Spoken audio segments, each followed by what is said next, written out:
Hello বন্ধুরা, সবাই কেমন আছো? আশা করি সবাই ভালো আছে। তো দেখো, আজকে সোনার জন্মদিন, যার জন্য ওর জন্যই দুপুরে খাবার কিছু একটা বানাচ্ছিলাম।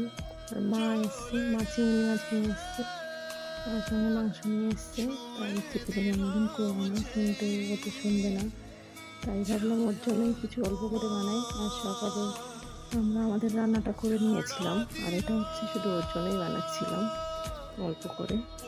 দেখো, ওর জন্য কয়েকটা রকম ভাজা বানাচ্ছিলাম। ভেন্ডি ভাজা হয়ে গেছে, এই আলু ভাজা বানাচ্ছিলাম, পটল ভাজা ছিল, কুমড়ো ভাজা ছিল, বেগুন ভাজা ছিল, আর সঙ্গে চিংড়ি মাছ ছিল। চিংড়ি মাছের অতগুলো চিংড়ি মাছ নেইনি, যেহেতু আমরা খাবো না।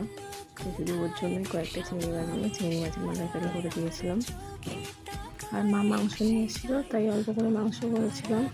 ওর জন্মদিন, ইচ্ছে ছিল জন্মদিন করবো না, কিন্তু ও তো শুনবে না। যার জন্যই মা ফোন করে বলছে, ঠিক আছে আমি যাচ্ছি, আমি কিছু জিনিস নিয়ে যাচ্ছি, তোরাও কিছু জোগাড় কর। আর মাছ নিয়ে এসছিলাম অল্প করে ওর জন্যই। ও একটু কাটা পোনা খেতে ভালোবাসে, ওই ছোটো মাছ খেতে চায় না।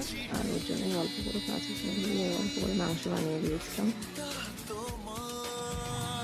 আর এটা রান্না করতে করতে আমার রেডি হয়েছিল প্রায় 12:30টার মতন, 12টা 15 মতন। আমি রান্না করে তারপরে ওকে খেতে দিয়েছিলাম। এই যে ও বলছে আমার একটু স্টাইল করে খেতে দাও, তার জন্য আমি চেষ্টা করেছিলাম এরকম করে করে দিতে। বলছে আমরা যেমন দেখি আমাকে ওরকম করে দাও।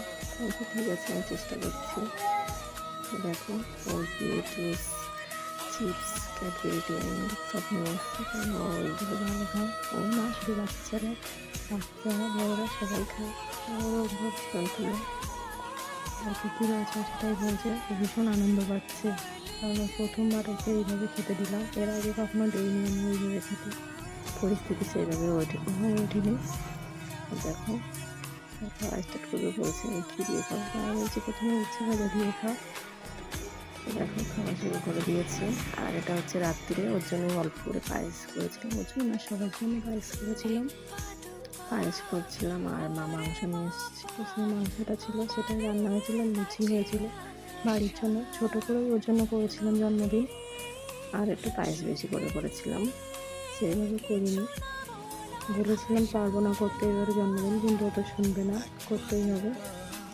সবাই আশীর্বাদ করছে। আর এই যে ছোটো ছোটো কেক নিয়ে এসছিলাম, ওটাই মোমবাতি দিয়ে ধরিয়ে কাটা হচ্ছিল। আর সবাই কাছে বসে বসে হ্যাপি বার্থডে বলছে, কিন্তু মোমবাতিগুলো নেওয়াতে পারছিল না কেউ। লাস্টে বাবা চেষ্টা করেছে, তাও পরে নিয়ে নিয়েছে।